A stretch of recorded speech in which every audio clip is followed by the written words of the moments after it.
محمد صلی اللہ علیہ وسلم وشر الامور محدثاتها وكل محدثة بدعة وكل بدعة ضلالة وكل ضلالة في النار. اعوذ باللہ السمیع العلیم من الشیطان الرجیم. بسم اللہ الرحمن الرحیم. یا ایھا الذین آمنوا لا ترفعوا اصواتکم فوق صوت النبی ولا تجهروا له بالقول كجهر بعضكم لبعض أن تحبط أعمالكم وأنتم لا تشعرون. حضرات،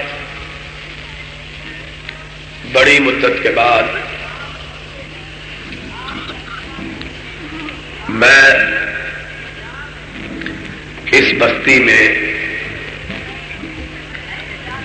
آپ سے خطاب کے لیے حاضر ہوا ہوں، جو صرف آپ ہی کی بستی نہیں بلکہ میری بھی بستی ہے. اور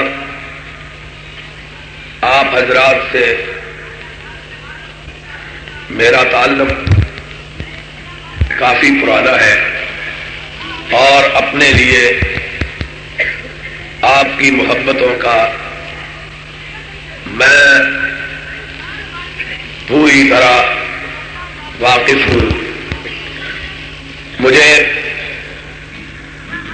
بڑی خوشی اور مسرت حاصل ہوئی ہے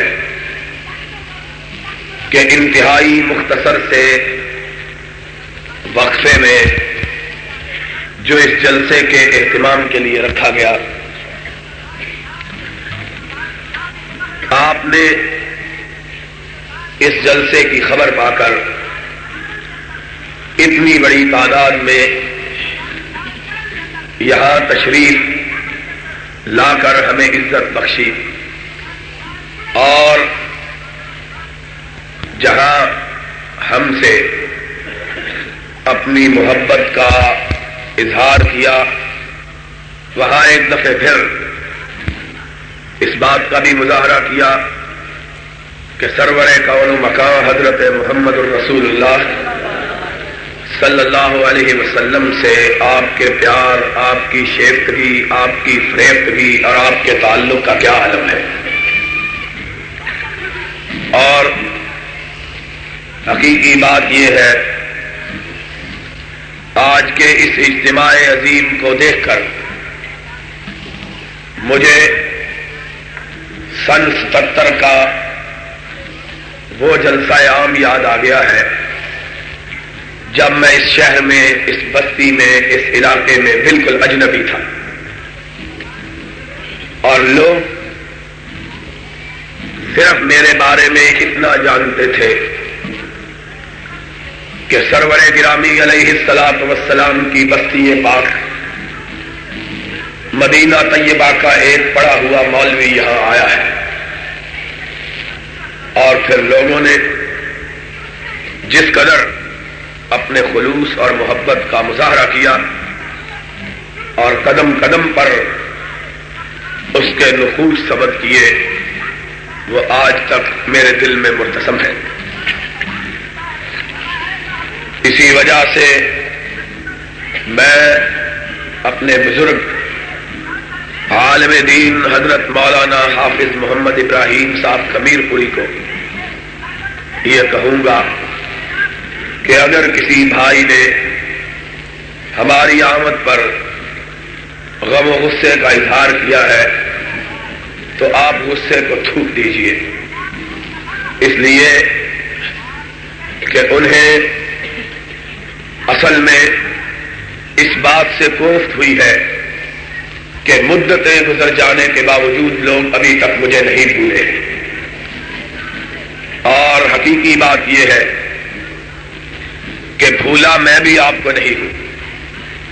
یہ الگ بات ہے کہ لوگ اس علاقے کے جب بھی مجھے ملتے ہیں، کہیں بھی ان سے ٹاکرا ہو جاتا ہے تو مجھ سے گلہ اور شکوہ کرتے ہیں اور کہتے ہیں آپ نے وعدہ کیا تھا کہ ہمارے ساتھ نباہ کریں گے، لیکن اب آپ ہم کو ملتے ہی نہیں، اور میں نے ہمیشہ ان کو یہی جواب دیا کہ عام لوگوں سے ملاقات کے لیے میرے ایسے شخص کو تبھی یہ مواقع میسر آ سکتے ہیں کہ کوئی جلسہ عام ہو، کوئی اجتماع ہو، کوئی کانفرنس ہو، وگرنہ اگر میں مہینے 2 مہینے کے بعد یہاں آؤں بھی تو صرف وہی لوگ چند ایک مجھے مل سکتے ہیں جو راستے میں نظر آ جائے، عام لوگوں سے ملاقات نہیں ہو سکتی۔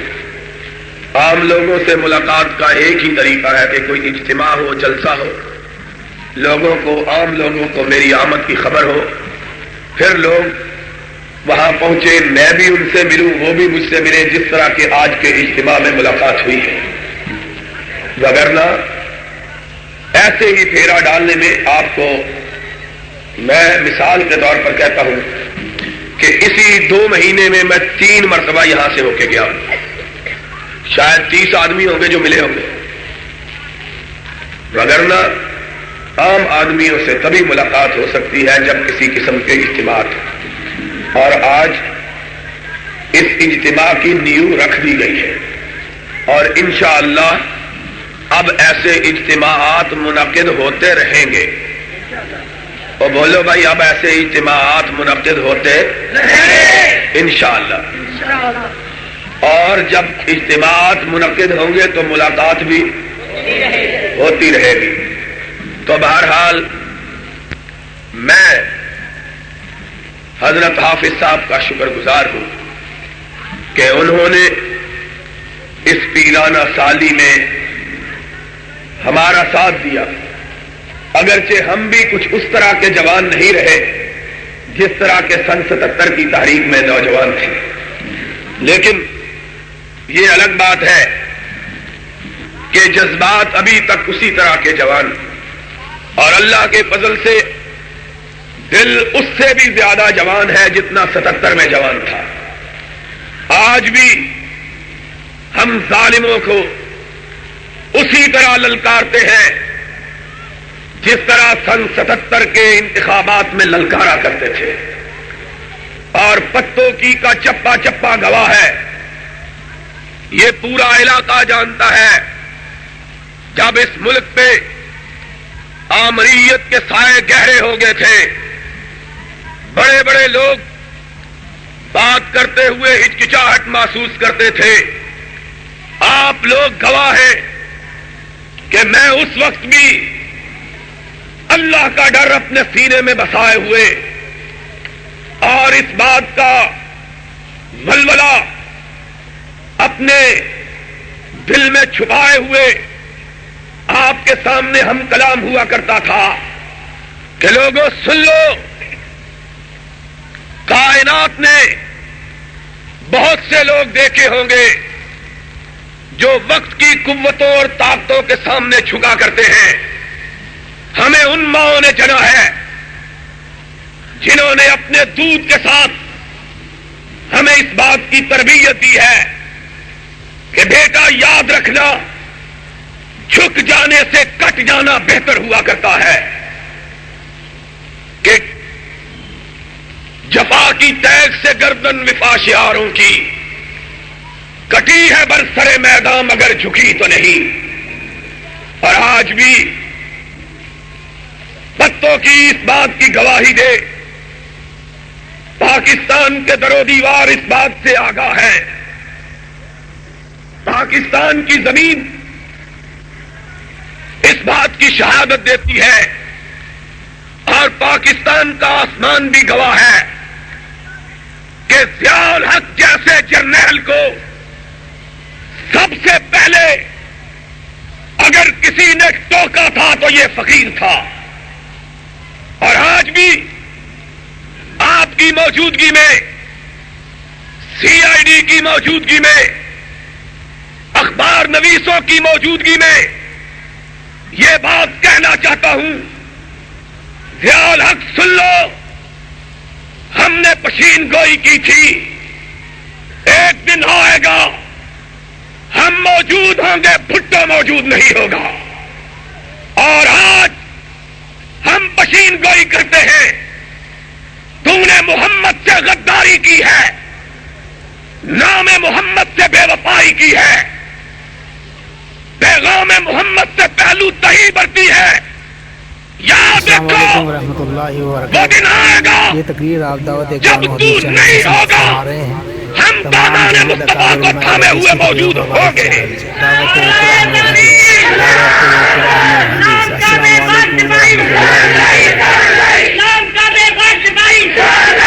وبرکاتہ۔ اور ہم سیرت کا جلسہ ہے، یہ بات کہہ دینا چاہتے ہیں۔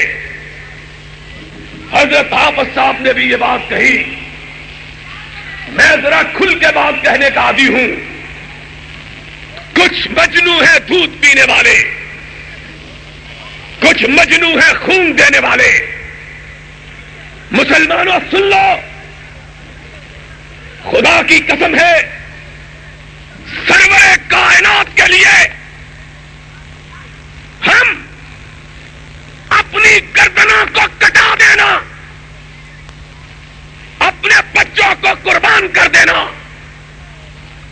اپنا سب کچھ لٹا دینا اپنے لیے باعث افتخار سمجھتے، اور ہمارا عقیدہ یہ ہے ایک ضیاء الحق نہیں، 1000 ضیاء الحق اکٹھے ہو جائیں،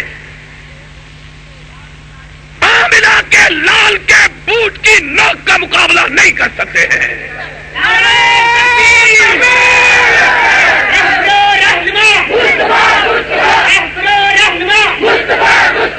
اوروں کی لڑائی اوروں کے لیے ہوگی، ہماری اس کائنات میں لڑائی یا خدا کی کبریائی کے لیے ہے یا محمد کی مصطفائی کے لیے ہے۔ ہم اپنی ذات کے لیے نہیں لڑتے، ہماری جنگ اقتدار کی جنگ نہیں ہے، ہماری لڑائی خواہشات کی لڑائی نہیں ہے، ہمارے جلسے ذاتی عظمتوں کے اظہار کے جلسے نہیں ہیں، ہماری ساری تگدو قرآن کے الفاظ میں ان صلاتی و نسکی و محیای و مماتی للہ رب العالمین، ہمارا جینا بھی خدا کے لیے، ہمارا مرنا بھی خدا کے لیے۔ ہم یہ چاہتے ہیں، اور سیرت النبی کا مان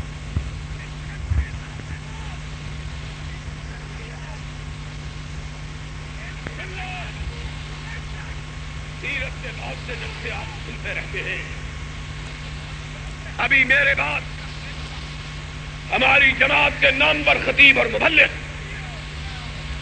ہمارے بھائی اور دوست حضرت مولانا حبیب الرحمان یزدانی سے بھی آپ سیرت کا خطاب سنیں گے، لیکن میری بات یاد رکھیے، ہمارے نزدیک سیرت کا معنی و مفہوم کیا ہے؟ ہمارے نزدیک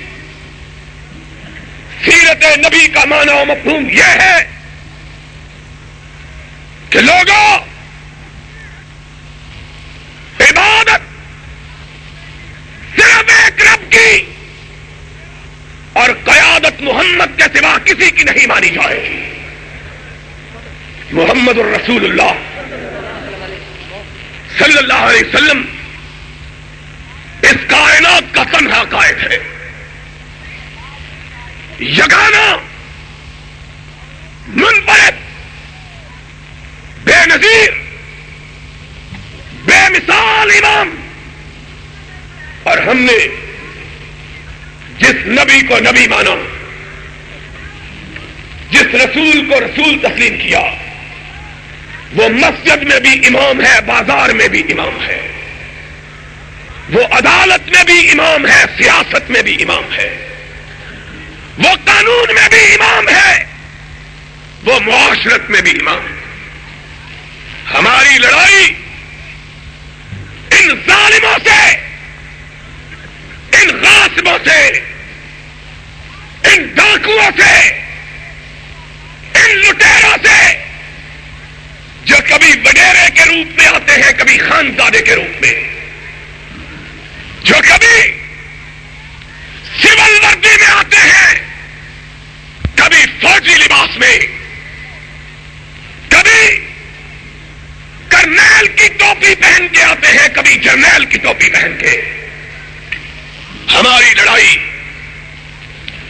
ان سے اس لیے ہے کہ سن لو ضیاء الحق، ہم نے تیرا کلمہ نہیں پڑھا، ہم نے کلمہ پڑھا ہے تو مدینے والے کا پڑھا ہے۔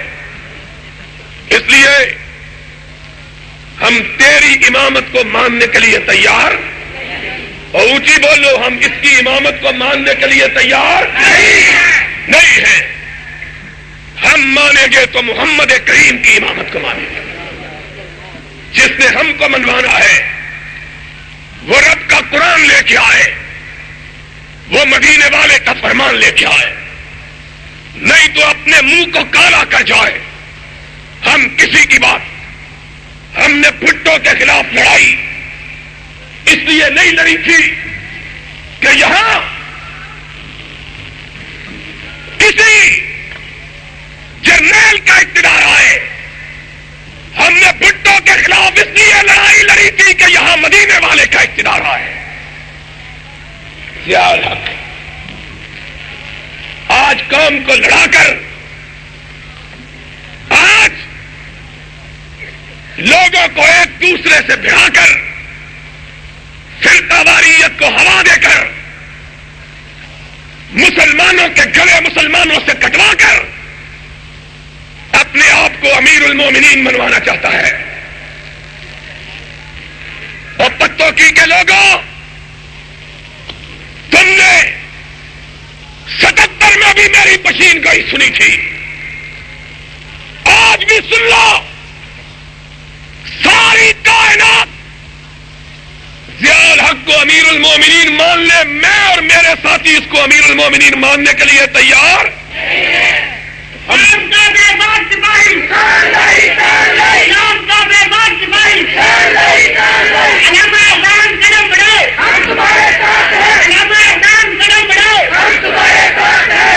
ہم اس کو امیر المومنین ماننے کے لیے تیار۔ 10 برس بیت گئے، 10 برس، 2-4 برس کی بات نہیں ہے، 10 برس بیتے ہیں، 10 برس۔ اس نے قوم کو کیا دیا؟ پتوں کی کے لوگوں، آج میں تمہیں ایک واقعہ سنانا چاہتا ہوں۔ سن 79 میں ضیاء الحق نے پاکستان کے سارے علماء کا ایک اجتماع منعقد کیا۔ جتنے پاکستان کے علماء تھے، بریلوی، دیوبندی، اہل حدیث، شیعہ، بڑے بڑے، سب کو بلایا اور ان کا اجتماع منعقد کر کے اس میں تقریر کی۔ بدقسمتی سے مجھ کو بھی بلا لیا، کہا اس کو بھی بلا لو۔ جانتا نہیں تھا کہ یہ وہابیوں کا بیٹا حق بات کہنے سے بعد آئے گا ہی نہیں۔ اس کو کیا معلوم تھا؟ اب بسم اللہ الرحمن الرحیم قرآن کی آیتیں پڑھنا شروع کی۔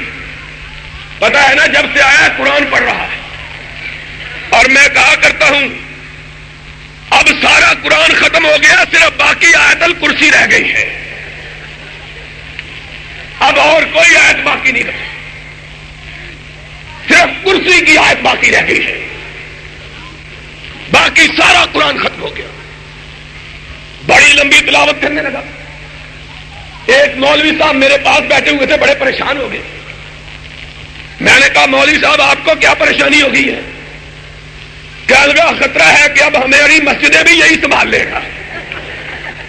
مولویوں کے پاس لے دے کے مسجدیں رہ گئی تھی، اب یہ قرآن پڑھ کے مسجدوں کا بھی قبضہ کرنا چاہتا ہے۔ بڑی لمبی آیتیں پڑھی اور پھر یہ اعلان کیا کہ میں آج سے اس ملک میں شرعی حدود نافذ کر رہا ہوں۔ شرعی حدود 4 حدیں، ایک چوری کی سزا، ایک بدکاری کی سزا، ایک شراب نوشی کی سزا، ایک جھوٹی تہمت کی سزا۔ اب مولوی بیچارے سادے لوگ ہوتے ہیں جن کے بارے میں شاعر نے کہا ہے کہ تمناؤں میں الجھایا گیا، کھلونے دے کے بہلایا گیا۔ یہ بیچارے کسی حاکم سے قرآن کی آیت سن لیں ان کو نزلہ زکام ہو جاتا ہے، کہتے ہیں بڑا نیک ہے جی قرآن پڑھ رہا ہے۔ یہ نہیں پڑھا، قرآن منہ سے پڑھ رہا ہے، نیچے سے چھری تیز کر رہا ہے۔ کہہ لگے جی سبحان اللہ، جزاک اللہ۔ میں آپ کے علاقے میں الیکشن لڑ کے گیا تھا نیا نیا، اس نے تقریر ختم کی، مولویوں نے سبحان اللہ سے آسمان کو سر پہ اٹھا لیا، سارے مبارکباد دینے کے لیے۔ کسی نے کہا اقبال کا مرد مومن ہے، کسی نے کہا ذل الہی ہے، کسی نے کہا عرش خدا کا چوتھا پاوا ہے۔ میں نے کہا ہے پاوا مگر ڈنگا ہے۔ کسی نے کچھ کہا، کسی نے کچھ کہا۔ ایک مولوی اٹھا، اس بیچارے نے تقریر یاد ہی ایک ہی کی ہوئی تھی، کہنے لگا ماہ کمال ہے، بدر تمام ہے،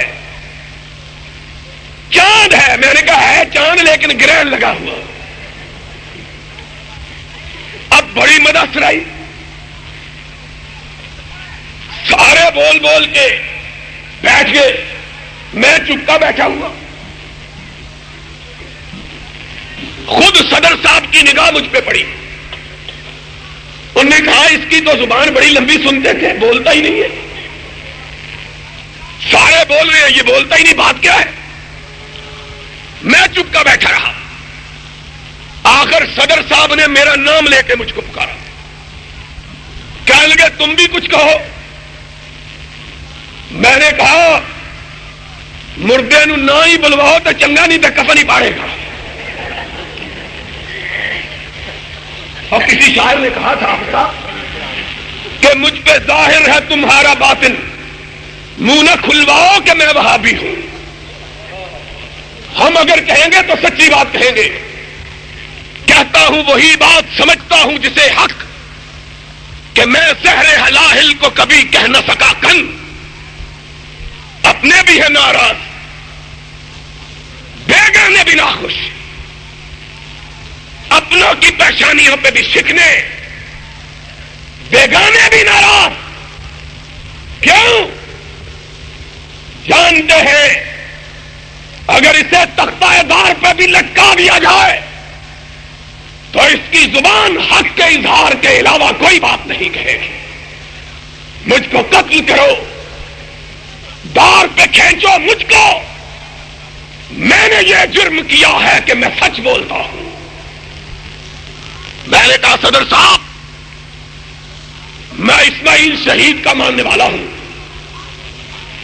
ابن تیمیہ کا روحانی فرزند ہوں، وہابیوں کا بیٹا ہوں، مجھ کو نہ بلواؤ۔ اس نے کہا نہیں تجھ کو بلوا کے رہنا ہے۔ میں نے کہا پھر تمہارا بیڑا غرق ہو گیا ہے، تم نے یہ کیا ظلم کیا ہے؟ کہنے لگے کیوں؟ میں نے کہا میں نے دیہاتوں میں الیکشن لڑا ہے، دیہاتوں میں لوگوں کا اسلام کے بارے میں یہ تاثر ہے، گاؤں کے لوگوں کا، کہ آج جتنا ظلم و ستم ہے اس کا بنیادی سبب یہ ہے کہ دین محمد موجود نہیں ہے۔ آج ہمارے دیہاتوں کے اندر اس پتوں کی کے سارے علاقے کو میں نے دیکھا ہے الیکشن کے دنوں، اپنی آنکھوں سے دیکھا۔ شاید اگر مجھے دیہی علاقے میں الیکشن لڑنے کا اتفاق نہ ہوتا تو مجھے یہ واقفیت نہ ہوتی جو اب ہوئی ہے۔ میں نے دیکھا ہے کہ پنجاب کے دیہاتوں میں غریبوں کا 1.5 مرلے کا مکان ہے. اس مکان کے اندر پنجاب کی روایت کے مطابق لازمی بات ہے کہ دروازے پہ بھینس ہو یا گائے ہو. غریب سے غریب گھر بھی ایسا نہیں ہے جس گھر میں گائے نہیں ہے یا بھینس نہیں ہے. لیکن فاطمہ الزہرا بھی چوری کا ارتکاب کرے تو محمد اس کا ہاتھ بھی کاٹ ڈالے گا. کبھی اس کا قانون آئے گا کہ جب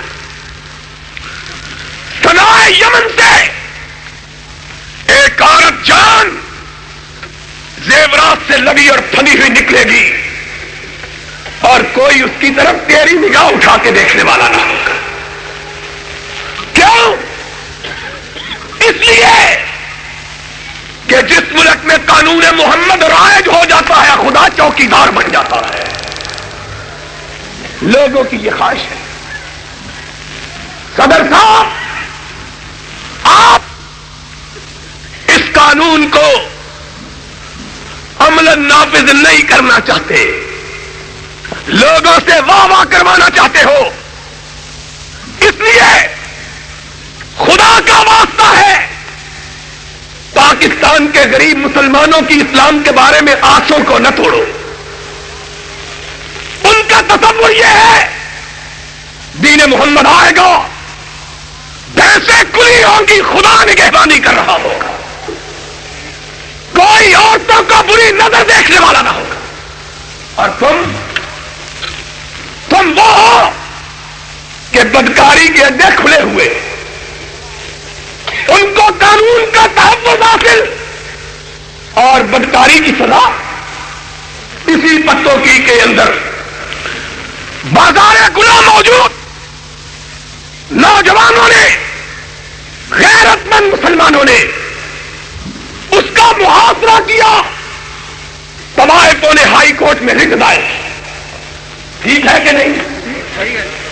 اسی امیر المومنین کے دور میں, اب بولو, اسی امیر المومنین کے پرانی بات ہے کہ نہیں؟ اب بھٹو کے دور کی ہے؟ کس کے دور کی؟ منافقوں کے دور کی, بددیانتوں کے دور کی, خائنوں کے دور کی. اس نے بھٹو نے کون سے بے وفائی کی تھی؟ ضیاء الحق نے محمد سے بے وفائی کی ہے. یاد رکھو, السلام علیکم ورحمۃ تم نے اللہ اس سے بے وفائی کی یہ تقریر آپ دعوت قرآن و کہ اس سے بے وفائی کرنے والے کو اس کا رب کبھی معاف کیا کرتا. ان بطش ربک لشدید, دعوت قرآن و حدیث. ان بطش ربک, یاد ہے نا میری بات؟ 77 میں اسی میدان کے پڑوس میں نے کہا تھا, اور میں نے کہا تھا ہم کو اندر بھیجتے ہو, ہم کو جیل میں بھیجتے ہو, ہم ضمانت کر کے آ جاتے ہیں. جب تم جاؤ گے کوئی ضمانت نہیں کروائے گا. تمہیں یاد ہے کہ نہیں یاد؟ مجھے یاد ہے سب ذرا ذرا, تمہیں یاد ہو کہ نہ یاد ہو. اور آج بھی سن لو, جب اس پر میرے رب کی گرفت آئے گی ساری کائنات مل کے اس کو چھڑا سکے گی. اس نے محمد سے بے وفائی کی ہے, اس محمد سے جس کی سیرت کے جلد. کیا معنی ہے محمد کی سیرت کا؟ یہ معنی ہے کہ نبی کی زلفوں کا تذکرہ کر لو, نبی کے لباس اطہر کا تذکرہ, یہ بھی مبارک ہے. لیکن سیرت کا معنی یہ ہے کہ نبی کی زندگی کے عملی پہلوؤں کا تذکرہ کرو اور اس بات پہ چلاؤ جو نبی نے تم کو سکھائی.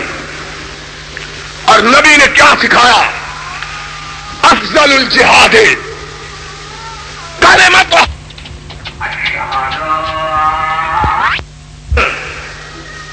پوچھ والے وردی والے حکمران کے سامنے حق بات کہو. ہم نے کہا خدا کے فضل و کرم سے, میں نے کہا بدکاری کے اڈے کھلے, زنا کی سزا مقرر, یہ منافقت ہے.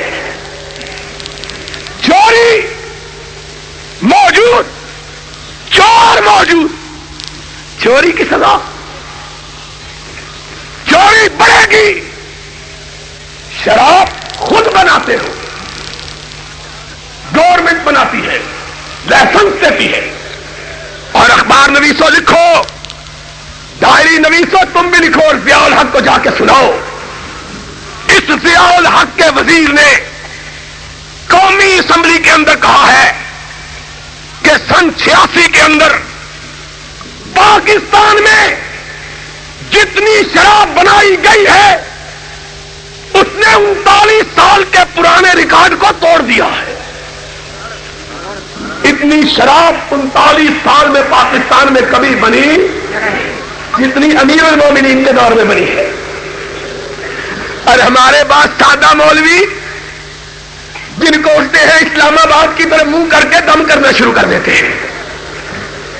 مولوی جی تنوع کی ہوا ہے کہنے لگے میں اسلام آباد وال منہ کر کے دم کر رہے ہیں تاکہ ضیاء الحق کے ہاتھ مضبوط ہو جائے.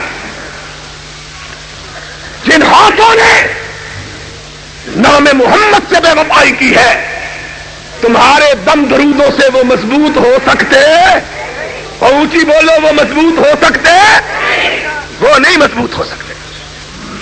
محمد الرسول اللہ صلی اللہ علیہ وسلم کی سیرت کیا تھی؟ رسول آیا، اس نے اللہ کے قانون کو نافذ کیا. معاشرے کے اندر چوری کا نام و نشان تک نہ رہا.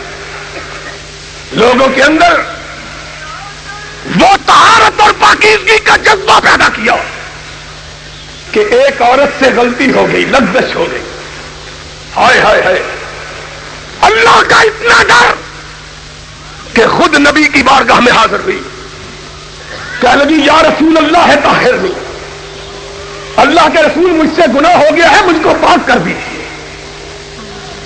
نبی نے فرمایا بی بی کیا کہتی ہو؟ کہنے لگی اللہ کے رسول دنیا کی سزا بھگت لوں گی، رب کی سزا نہیں برداشت ہو. آپ نے فرمایا بی بی جاؤ، تمہارے پیٹ میں بچہ ہے، اس کا کیا قصور ہے؟ ہائے عورت تم نے کیا؟ نبی سے درس لیا. عورت گئی، بچہ پیدا ہوا، اس کو گود میں اٹھایا اور نبی کی بارگاہ میں آ گئی. یا رسول اللہ ہے طاہر نہیں، اللہ کے رسول اب تو بچہ ہو گیا ہے، اب تو پاک کر دیجئے.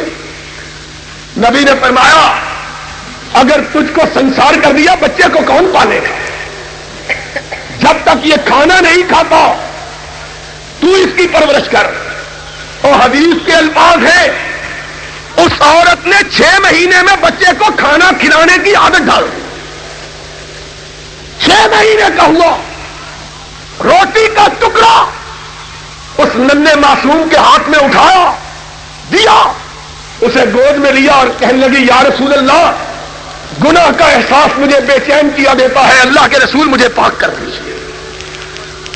نبی نے کہا جاؤ اسے لے جاؤ اور اسے پتھر مار کے سنسار کر دو. حدیث کے الفاظ ہیں صحابہ اسے لے گئے، زمین میں گاڑا، پتھر مارے. سیف اللہ خالد ابن ولید رضی اللہ تعالیٰ عنہ نے ایک بڑی ہڈی اونٹ کی اٹھائی، اس کے سر پہ ماری، خون کا فوارہ چھوٹا، چند قطرے خالد کے کپڑوں پہ پڑے. بے اختیار زبان سے نکلا اے گناہگار عورت مرتے ہوئے میرے کپڑوں کو پلید کر گئی. نبی کو خبر پہنچی، پیشانی پہ شکنے پڑ گئی. آسمان سے جبریل آ گیا، ارشاد فرمایا لقد تابت توبہ لو وزعت علی المدینہ لوسعتها. خالد اس کے دل میں اللہ کا اتنا ڈر، اس نے ایسی توبہ کی ہے اگر مدینے کے سارے گناہگاروں پہ بانٹ دی جائے اللہ سب کو جنت عطا فرمائے. کیا لوگ تھے؟ محمد الرسول اللہ صلی اللہ علیہ وسلم نے سزائیں نازل کی. معاشرہ اور امیر المومنین مونچھوں والا ہم نے پوری تاریخ میں مونچھوں والا امیر المومنین کبھی نہیں دیکھا. داڑھی والا تو دیکھا ہے. یزدانی صاحب ڈر جائیے کہ تو امیر المومنین بنا دے. ہم نے مونچھوں والا امیر المومنین کبھی نہیں دیکھا. یہ سمجھتا ہے صرف تبلیغی جماعت کے اجتماع میں دعا مانگ کے اس کے گناہ معاف ہو گئے. سن لو، تم نے جو کچھ اس قوم کے ساتھ کیا ہے اور رسول اللہ کے دین سے جو بے وفائی کی ہے، مسلمانوں کے جذبات کو جس طرح مسئلہ ہے، حدود اللہ کا جس طرح مذاق اڑایا ہے. آج کی خبر ہے اس پتوں کی. ایک آدمی بارادارام سے اس کو اٹھایا گیا، اس کی کار روک کر راستے میں اس کو ذبح کیا گیا اور اس کی لاش کو کھیتوں میں پھینک دیا گیا. اس کے معصوم بچوں کی آہ سے ڈرو. اور ضیاء الحق امیر المومنین تو وہ تھا جو تپتی ہوئی دوپہر میں مدینہ کے بازاروں میں گھوم رہا تھا اور لوگوں نے کہا تھا رسول کے سسر، نبی کے یار، مومنوں کے امیر چلچلاتی دھوپ میں پھر رہے ہو، جاؤ آرام کرو. فرمایا ڈرتا ہوں، مومنوں کا چوکیدار ہوں. اگر فرات کے کنارے کوئی کتا بھی بھوکا مر گیا، رب نے مجھ سے پوچھا تو میرا جواب کیا ہوگا؟ امیر المومنین یہ تھا جس کو ایک کتے کے مرنے کا خیال. یہاں معصوم بے گناہ لوگ ذبح ہو رہے ہیں. ضیاء الحق مونچھوں پہ تاؤ لے کے مسکرا رہا ہے اور ایک مومن کا خون. کعبے کے رب کی قسم ہے، رب نے اس کے بارے میں پوچھ لیا تو جواب نہیں بن پڑے گا. ایک مومن کا خون پھینک دیا گیا ہے. پولیس والے کہتے ہیں چوروں کو ڈھونڈ رہے ہیں. کتوں ڈھونڈ رہے ہیں؟ پتوں کی نے جنگلوں سے ڈھونڈ رہے ہیں. شاباش ہے. یہ چور نہ ہوگے، جنگلی سیاہ ہوگے، جنگلی خرگوش ہوگے جن کا تم شکار کر رہے. میں تمہیں بتلاتا ہوں، ڈاکوؤں کو اگر ڈھونڈنا ہے تو حکمرانوں کی آستینوں میں ڈھونڈو، تمہیں ڈاکو وہاں ملے. یہ ساری پولیس، ان بیچاروں کا کیا قصور ہے؟ اس پولیس بیچاری کا کیا قصور؟ یہ 90% پولیس صرف 10 آدمیوں کی حفاظت پہ لگی ہوئی.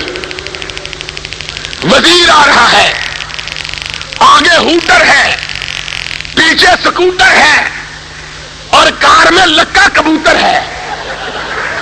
یہ وزیر بیٹھا ہوا ہے.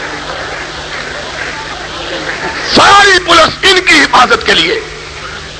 غریبوں کی بات کون کرے؟ 10 آدمیوں کی حفاظت کے لیے 90% پولیس لگی. چور اگر نہ دندنائے تو اور کیا کرے؟ اس نے حدود اللہ کا مذاق اڑایا ہے. اس نے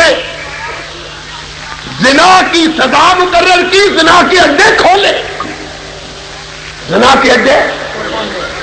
اور قرآن سن لو، آج سارے قرآن میں رب نے کہیں یہ نہیں کہا زنا نہ کرو، کہیں قرآن میں یہ نہیں کہا. آپس ہے کوئی دو بھائی آپس ہو، پیو پتر سارے احترام افزا دی. خدا ہی خیر کرے، پچھو کتنے ختم ہی نہ پڑھ رہے ہو. پورے قرآن کے اندر کہیں بھی یہ نہیں رب نے کہا زنا نہ کرو. کیا کہا؟ لا تقربوا الزنا، زنا کے راستوں پہ مت جاؤ. اللہ زنا کے راستے کیا ہیں؟ فرمایا کوئی عورت بے حجاب اپنے گھر کی چوکھٹ سے باہر قدم نہ رکھے. کوئی عورت گھر سے خوشبو لگا کے نہ نکلے. کوئی عورت پاؤں میں پازیب پہن کے نہ نکلے، کوئی عورت ہاتھوں میں چوڑیاں پہن کے نہ نکلے، ہے کہ نہیں آپ صاحب؟ لا تقربوا الزنا، اور اگر پردے میں بھی نکلے تو نگاہوں کو جھکا کے نکلے، سر کو گرا کے نکلے، نظروں کو چرا کے نکلے، جسموں کو بچا کے نکلے۔ اور تم نے دیکھو اور کہتے ہیں زنا نہ کرو، اگر کرو تو ہم کو ٹیکس دو، پھر جائز ہے، کیونکہ یہ نیا رسول آیا ہے، یہ نئی شریعت۔ حافظ صاحب شریعت بل کی بات کر رہے تھے، پیٹوں دلکوں کے رو جگر کو میں، مقدور ہو تو ساتھ رکھوں لوح اگر کو میں۔ خدا کی قسم ہے، جی چاہتا ہے شیعہ بن جائے اور شیعہ بن کے سارا سال ضیاء الحق کا ماتم کرتے رہے۔ ہائے ضیاء الحق تیرا بیڑا غرق، اس نے قوم کا جو بیڑا غرق کیا ہے، اور بھٹو نے تو سوشلزم کا بیڑا غرق کیا، اس نے اسلام کا بیڑا غرق کر دیا۔ اور یاد رکھو بچو، اسلام والا تیرے پیچھے لگا ہوا ہے، اسلام والا تیرے پیچھے۔ ایک دن مجھے ایک بندہ کہنے لگا اس کو کیا پڑے گا، بالکل میں نے کہا ہم بھی اللہ کے عذاب ہی کی صورت ہے، جس کے پیچھے پڑ جائیں اس کا خانہ خراب کیے بغیر اس کا پیچھا چھوڑنے کو تیار، خانہ خراب ہو کے رہے گا، خانہ خراب، اونچی بولو خانہ خراب، اونچی اونچی خانہ خراب۔ لو سی آئی ڈی والے ان سارے دے مقدمہ چلا لو، انہوں نے نہ لکھ لو امام دین ولد خیر دین، لکھ لو نہ سارے، میں کچھ نہیں آخیا، یہ ہوئی کہہ رہے تھے، انہیں سارے نے نہ لکھ لو، اور نہ آخو نہ آخو، کی آخیا جے؟ تو میں کہہ رہا ہوں نہ آخو، پھر کہیں جا رہے ہو؟ سنو، تم نے اس ملک کو مذاق بنا دیا، خدا کی قسم ہے، لوگ ہمیں تانے دیتے ہیں، کہتے ہیں یہ اسلام ہے، ہم کہتے ہیں یہ اسلام نہیں، اسلام آباد ہے، اسلام آئے گا، کعبے کے رب کی قسم ہے، اگر اسلام آ جائے کسی کو کسی کے مال کی طرف بری نگاہ کر کے دیکھنے کی جرأت، کسی کو کسی کی عزت پر حملہ کرنے کی جرأت، اور کیسے ہوگی کہ اس رسول کا اسلام آئے گا جو اس کائنات سے جا رہا ہے، اپنے منبر پاک پہ بیٹھا ہوا ہے، سامنے صحابہ کا جم بیٹھا ہے، ماننے والے، جان فدا کرنے والے، دل و جان نثار کرنے والے، اور وہ کہہ رہا ہے لوگوں میرے چل چلاؤ کا دور ہے،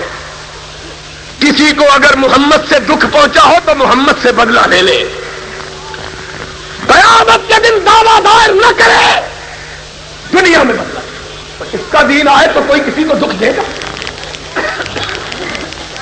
جس کا لانے والا اپنے آپ کو لوگوں کے کٹہرے میں کھڑا کر کے کہہ رہا، لوگوں آؤ، میں نے 23 برس تم میں گزارے، امام کی حیثیت، قائد کی حیثیت سے، سپہ سالار کی حیثیت سے، قاضی کی حیثیت سے، جج کی حیثیت سے، منصف، آؤ مجھ سے بتا، کسی کو دکھ دیا ہو؟ صحابہ کی آنکھیں کراہوں میں تبدیل ہو رہی ہے، چیخیں، سسکیاں، اللہ کے رسول آپ اور کسی کو دکھ دیا؟ کائنات کے امام نے پھر کہا لوگوں سنو، اگر کسی کو محمد سے دکھ پہنچا ہو تو بدلہ لے لے۔ ایک آدمی اٹھا، اس نے کہا یا رسول اللہ مجھے آپ نے دکھ پہنچایا، ہائے ہائے ہائے، تاجدار بتا، سرور کونین ارشاد فرماتے ہیں ساتھی میں نے تجھے کیا دکھ دیا؟ اس نے کہا یا رسول اللہ آپ نے ایک دن مجھے مارا تھا۔ فاروق ہاتھ تلوار کے دستے پہ کپ کپانے لگا، یہ نبی کو کیا رہا؟ امام کائنات نے دیکھا، صحابہ کو کہا رک جاؤ، اگر کسی کو دکھ دیا ہے تو دنیا میں بدلہ لے لے، قیامت کے دن رب کی بارگاہ میں دعویٰ دائر نہ کرے۔ ساتھی آ جاؤ مجھ سے بدلہ لے۔ وہ ساتھی آگے بڑھا، نبی اپنے منبر سے نیچے اتر آئے، فرمایا ساتھی میں نے تجھ کو کیا کہا؟ کہا یا رسول اللہ آپ نے ایک دفعہ چھری سے مجھ کو مارا تھا، آپ نے اپنی لاٹھی اس کو دے دی، فرمایا جس طرح تجھ کو محمد نے مارا تھا تو محمد کو مار صلی اللہ علیہ وسلم۔ صحابہ السلام علیکم ورحمۃ ان اللہ کی وبرکاتہ۔ چیخیں یہ تقریر آپ آسمان میں شگاف ڈالنے لگی۔ یہ کون ہے جو نبی کے ہاتھ سے چھڑی پکڑ کر نبی کو مارنے جا رہا؟ قرآن و حدیث۔ السلام اس نے کیا علیکم کہا؟ ورحمۃ اللہ وبرکاتہ۔ اس نے کہا یا رسول اللہ جب آپ نے مجھے مارا تھا میرے جسم پہ کرتا نہیں تھا، اور دیکھو اس کا نام اسلام ہے۔ نبی مسکرائے، اپنے دامن اقدس کو اپنے جسم اطہر سے اوپر کر دیا، فرمایا ساتھی جس طرح محمد نے تجھے ننگے بدن مارا تھا تو بھی محمد کو ننگے بدن مار لے۔ وہ آدمی جلدی سے آگے بڑھا، لاٹھی پھینکی اور نبی کے جسم اطہر پر اپنے ہونٹ رکھ دیے۔ کہنے لگا یا رسول اللہ میں نے تو یہ بہانہ اس لیے کیا تھا کہ دنیا میں آپ کے جسم کو میرے لب چوم لے، اللہ ان پہ جہنم کی آگ کو حرام کر دے۔ آپ نے فرمایا ساتھی تم نے تو بہانہ کیا تھا، لیکن محمد نے اپنے آپ کو مار کھانے کے لیے تیار کر لیا تھا کہ خدا کی بارگاہ میں کوئی دعویٰ دائر نہ کرے، یہ قانون آ جائے۔ کون ہے جو چور باقی رہ جائے؟ کون ہے جو لوگوں کی عزت و آبرو پر حملہ کرے؟ آج قانون کیا ہے؟ کوئی قانون نہیں۔ لوگوں کی آبرویں لٹ رہی، ڈاکے پڑ رہے، پہلے پیسے چرائی جاتی تھی، آج کل بندے چرائے جا رہے ہیں۔ اور مزے کی بات یہ ہے کہ کچھ عرصہ پہلے اس فوجی حکومت کے وزیر دفاع کے 4 بندوں کو ڈاکو اٹھا کے لے گئے۔ میں نے کراچی میں تقریر کرتے ہوئے کہا تھا، میں نے کہا یہ وزیر دفاع ہمارا دفاع کیا کرے گا جو اپنے بندوں کا دفاع نہیں کر سکتا؟ امن و امان کی صورتحال بدتر، اور حکمرانوں میں پوچھتا ہوں اسی پتوں کی کے حوالے سے کہ اس سرفراز کے بیٹوں کو قیامت کے دن کیا جواب دو گے جن کے باپ کو دن دہاڑے اغوا کر کے کاٹ کے پھینک دیا گیا اور کہتے ہیں چوروں کو ڈھونڈیں گے؟ اور بے شرمو، اگر لوگوں کی جان مال آبرو کا تحفظ نہیں ہو سکتا تو تمہیں حکومت کرنے کا حق کس نے دیا؟ آؤ میں تمہیں بتلاتا ہوں کہ وہی دیری نہ بیماری، وہی نامحکمی دل کی، اور علاج اس کا وہی آب نشاط انگیز ہے ساقی۔ حدیث کے الفاظ ہے لن یصلح آخر هذه الامہ الا بما صلح به اولها۔ اس امت کے آخری حصے کی اصلاح بھی اسی قرآن و سنت سے ہوگی جس سے اس امت کے پہلے حصے کی اصلاح ہوئی ہے۔ آؤ اگر چاہتے ہو پاکستان امن و امان کا گہوارہ بنے، پاکستان میں سلامتی ہو، پاکستان کے لوگ چین کی زندگی گزارے، ایک ہی طریقہ ہے، اس ملک میں رب کا قرآن نافذ کرو، محمد کی سیرت کو نافذ کرو۔ جب تک اس ملک میں قرآن و سنت کی حکمرانی قائم نہیں ہوتی اس ملک کے حالات درست ہو سکتے؟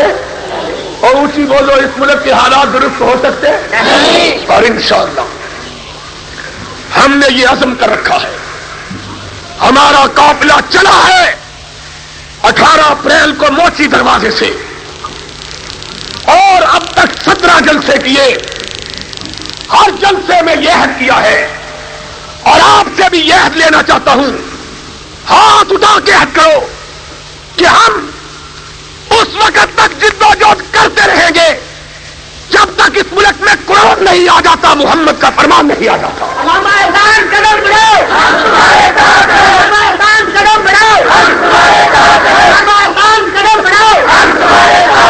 ہاتھ اٹھا کے کہو ہم اس ملک میں قرآن لا کے رہیں گے، ہاتھ اٹھا کے اونچی آواز سے ہم اس ملک میں قرآن، اونچی بولو ہم اس ملک میں قرآن، ہم اس ملک میں محمد کا فرمان، اور ہم اس ملک سے ضیاء الحق کو بگا کے رہیں گے۔ اور بولو ہم اس ملک سے ضیاء الحق کو، آخر دعوانا الحمدللہ رب العالمین۔